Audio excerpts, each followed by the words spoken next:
කඩු කිරීම සඳහා අවශ්‍ය වන ද්‍රව්‍ය. මේ කොස්කොල වල තියෙන කහට ගන්නවා. ඊළඟට බක්මුල් පොතු ගන්නවා. තව චුට්ටක් මේවා හොදට කෑලි වලට කපා ගන්න ඕනේ. මේ කුබු පොතු ගන්නවා. කුබු පොතු රහිනවා. රහල ඉවර වෙලා අරකට දානවා. දැම්මට පස්සේ ඒක තරල ඉවර වෙලා මාදම් පොතු දානවා. මාදම් පොතු දාලා ඉවර වෙලා කොස් පොතුත් දානවා.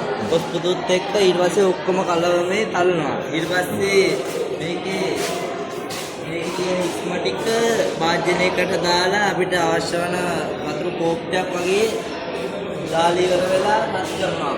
ඒ රත් කරාට පස්සේ උදරම රත් වෙලා තියෙද්දි පඩු වෙනවා. පඩු වුණාට පස්සේ ගන්නවා. ඊට පස්සේ දවසක් විතර තියෙනවා.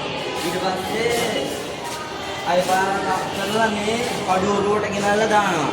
දැම්මට පස්සේ මේ තියෙන සුදු පාටින් තමයි ගන්නෙ සිවුර. ඊට පස්සේ මේ ගත්ත සිවුර මේ විදිහට දානවා. ඊට පස්සේ අපිට මේ වගේ පාටක් ගන්න පුළුවන්. මේ තියෙන්නේ සිවුර මහන්ද ඉස්සෙල්ලා මේ විදිහට තමයි කෑලි යන්නේ.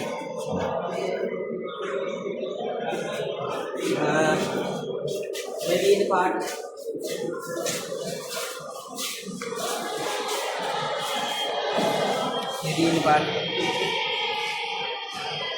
මේ වෙන්නිකා රෙද්දා. හරි ගස්ස ගත්ත ඒවා.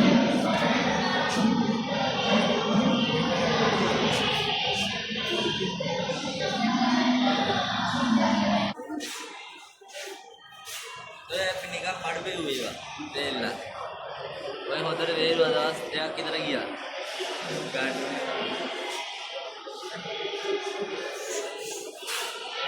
ඉතින් සුදු පාට රෙද්දා.